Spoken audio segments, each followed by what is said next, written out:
Sometimes it seems like camera manufacturers release new devices every other week. It's almost absurd. And that brings up an important question.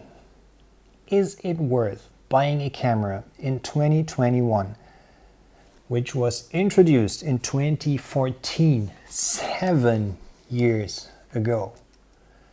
That's when Panasonic launched the GH4. Hello and welcome here on Random Rotation. I hope you're all doing well. Before we jump right in, just a quick reminder. If you wonder why there is no German version of this video and you start to feel angry about that, calm down, relax. That video exists, but not on this channel anymore. Just follow the link in the description and subscribe to my new channel. That way you won't miss a thing. And now, let's talk about this beast here.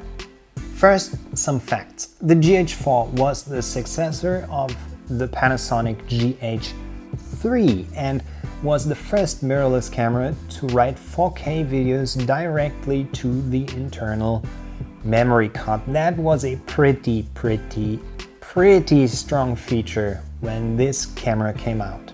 It was then replaced by the GH5 at the beginning of 2017. Also a pretty fantastic camera, but that's not what we're talking about today.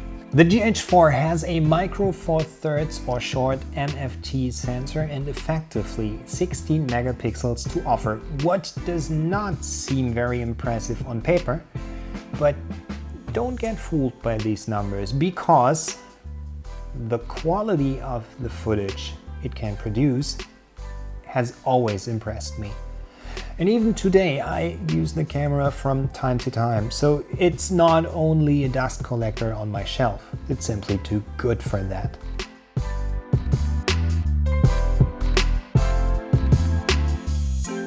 And with these shots here, I just quickly want to demonstrate that it's absolutely possible to tweak GH4 footage in post however you like.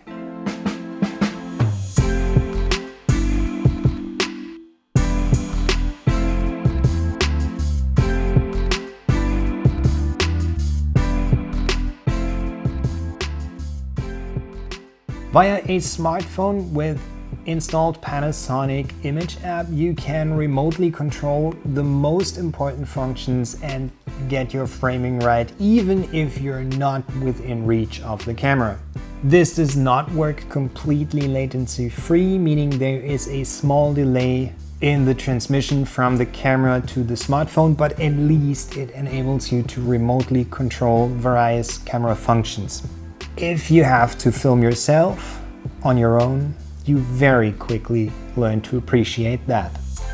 And while we're talking about the monitor, the GH4 has had something from the very beginning that many Sony users have been sorely missing on their camera bodies: a rotatable touchscreen, which is super handy, no doubt. Also, this camera can do time-lapse and slow-mo recordings, very useful, super cool to have. Connection-wise, it has a headphone jack, one for a microphone, micro HDMI, and an AV out.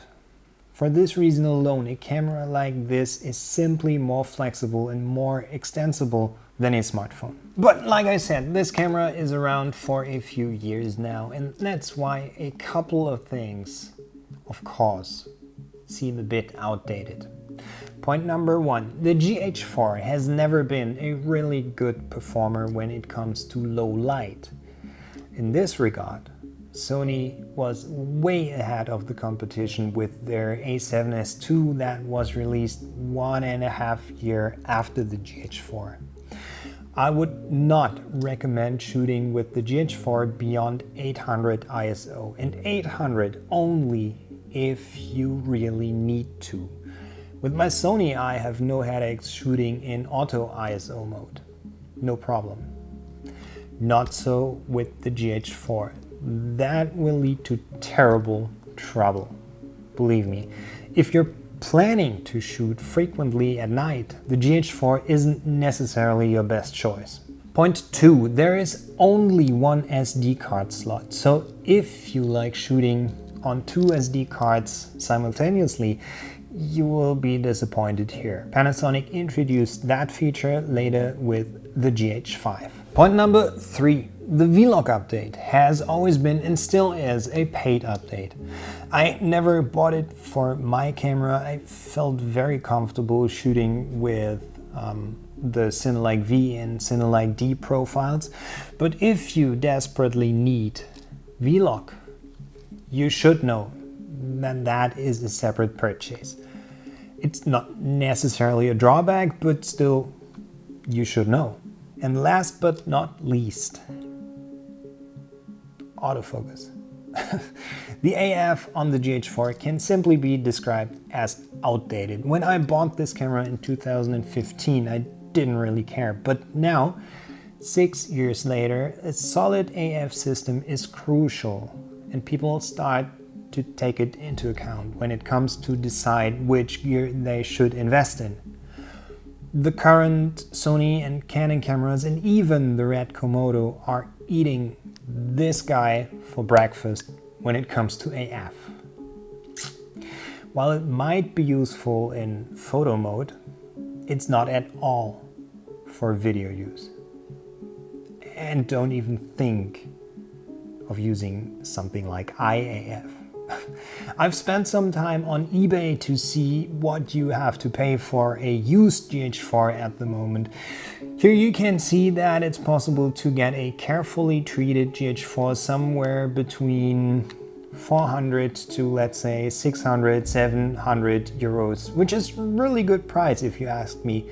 And 1 or 2 nice used lenses and off you go. Okay, here is my conclusion. I would say the GH4 can still deliver when it comes to pure image quality. So if you enjoy filming or taking pictures and like to take this next step up from your smartphone to a solid entry-level camera, I can still highly recommend the GH4. Because even if there is no cool autofocus in this camera, and even if it only takes 1 memory card, it still is crazy fun to work with, and that's what it's all about in the end. Of course you want to take beautiful pictures, but you could theoretically just use your smartphone for that. Somebody who picks up a camera like this, SLR, mirrorless, no matter what, usually wants to take this next step. Wants a bit more than the quick snapshot. Hey, nothing against snapshots.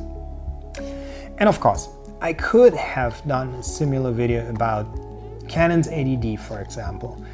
It's also one of these older models by now, but still performs pretty nice if you know how to treat it. Well, the truth is I didn't have one around here, but I have a GH4. So maybe don't watch this video like you would watch a typical review video, because it's not.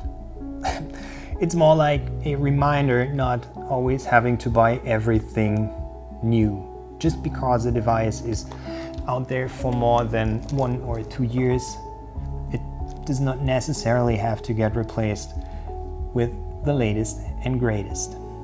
And with the Panasonic GH4, they did a lot right back in 2014. And that's it. I hope you liked it. If so, you know what to do. If you have any more questions or just want to share your opinion about the Panasonic GH4, leave me a comment down below. I hope to see you in my next video, and until then, stay healthy, stay motivated. Bye for now.